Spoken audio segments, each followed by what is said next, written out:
Hello friends, BD পাকঘরে আপনাদের সবাইকে স্বাগতম। আজকে আমি আপনাদের সাথে যে রেসিপিটি শেয়ার করব সেটি হলো মুচমুচে মুড়ির মোয়া।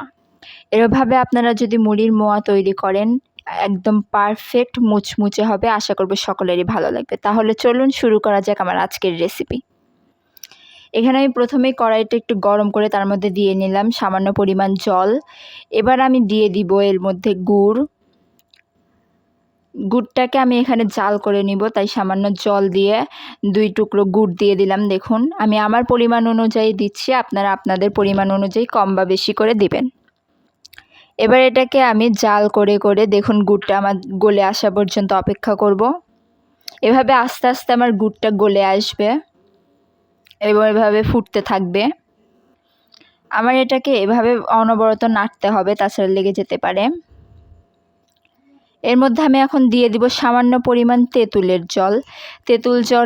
জল দিয়ে আমার গুড়টা যদি আমি জাল দিই তাহলে আমার মুড়ির মোয়াটা অনেক মচমচে এবং শক্ত হবে।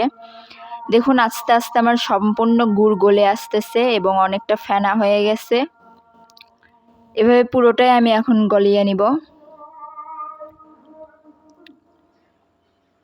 এক সময় এসে সম্পূর্ণটাই গলে যাবে এবং দেখুন এরকম ফেনা হয়ে থাকবে। এই অবস্থায় আমি গুড়টাকে নামিয়ে একটু ঠান্ডা করে নিলাম। দেখুন এটাকে অনবরত নাড়তে হবে। আর গুড়টা আমার হয়েছে কিনা পারফেক্ট সেটাও আমি এভাবে চেক করে নেব। দেখুন এক বাটিতে একটু জল নিয়ে নিয়েছি। এবার 1 ফোঁটা গুড়ের মধ্যে ফেলবো। যদি এটা নইয়ের মতো শক্ত হয়ে থাকে তাহলে মনে করবেন গুড়টা হয়ে গেছে। আর যদি তা না হয় তাহলে গুড়টা এখনও পারফেক্ট চাল হয়নি, আমারটা হয়ে গেছে। এর মধ্যে এখন আমি দেখুন মুড়ি ঢালবো।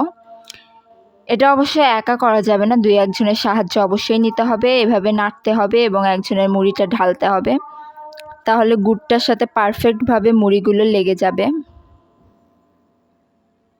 প্রত্যেকটা মুড়ির সাথে আমার গুড়টা খুব পারফেক্টভাবে লাগাতে হবে। দেখুন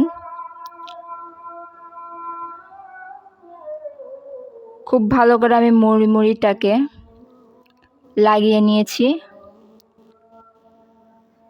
এবং এটা গরম গরম থাকা অবস্থায় 2-3 জনের সাহায্য নিয়ে খুব ভালো করে এভাবে হাতের সাহায্যে মোয়া তৈরি করে নিতে হবে গোল গোল করে।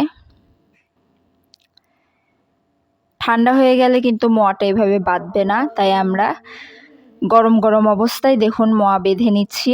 কত সুন্দর পারফেক্ট মোয়া বাঁধা হচ্ছে আমাদের। দেখুন একে একে আমি সবগুলো মোয়া এভাবে বেঁধে নিচ্ছি।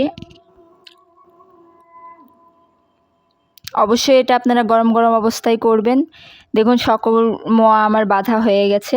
আমি যেভাবে দেখালাম আপনারা সেম প্রসেসে যদি করেন তাহলে এটা মুচমুচে এবং শক্ত থাকবে, নেতিয়ে যাবে না।